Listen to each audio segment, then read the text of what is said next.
Today we're going to talk about the new Netflix film Tigertail, so let's get started.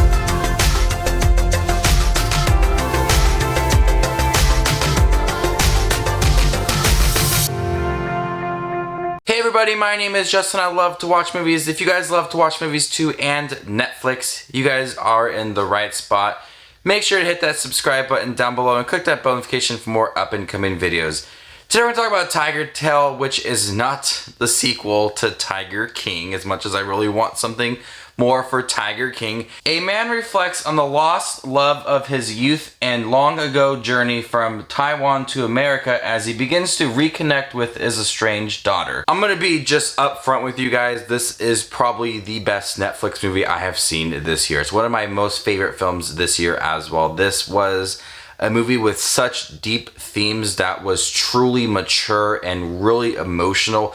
The acting from Tai Ma, who was in The Farewell from last year with Awkwafina, the acting is just so good from everybody. Just the directing, there's just so much I absolutely loved about this movie. The movie spans from several decades from the 1950s, from Taiwan to present-day New York City. The story follows a young Pinjui, a Taiwanese factory worker who has the dream of living in America. He gets the chance to live in America, but under certain circumstances. So his dream is kind of not the way that he wants it to play out.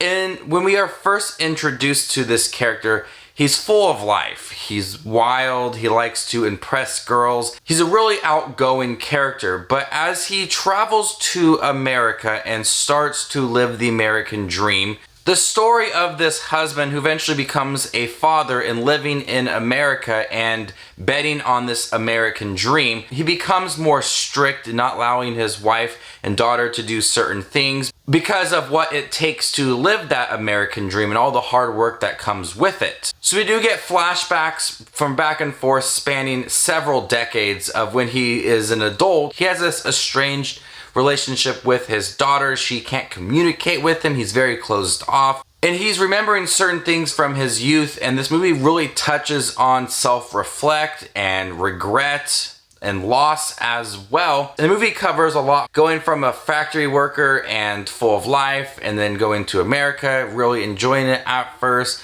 and then working hard. The years of the same routine and everything just really caught up to him and affected his life. And if having it feel like he's reflecting on it, because I could see why people might think that this movie is very thin. Not a lot of parts are feeling developed for this young man's life. But I viewed this movie like it's his way of remembering about his life. Certain elements and certain moments you may forget, and so you're kind of only remembering certain big parts of your life, and so that's why it may feel a bit quicker to some. And you know, certain parts of his life, maybe in the 60s and 70s when he got to America, might feel a little bit quicker and not as developed as it should.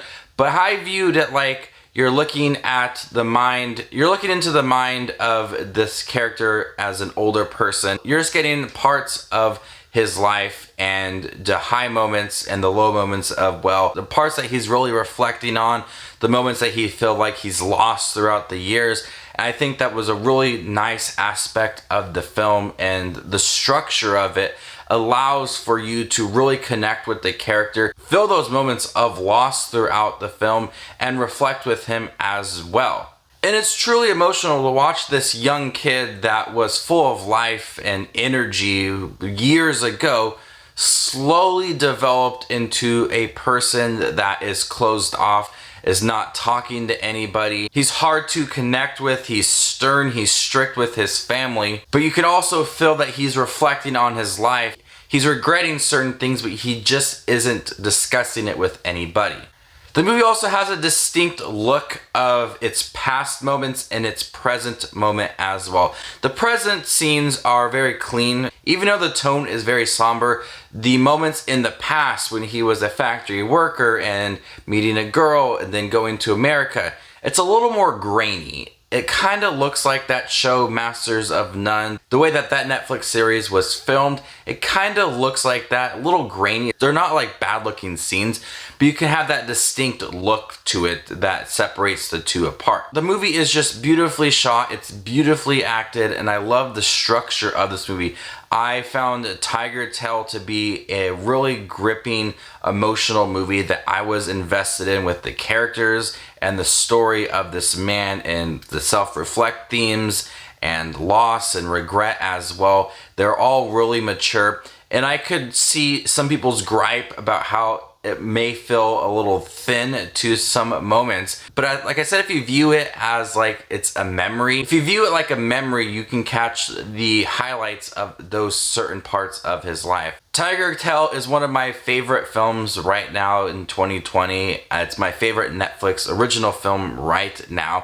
It's a truly personal, deep movie that I highly recommend. I'm gonna go ahead and give Tigertail an A. Thank you guys for checking my review for Tigertail. It is on Netflix now. I highly recommend checking this film out, and stay tuned for more up and coming Netflix content. My name is Just Watch Movies, and you guys stay classy, YouTube.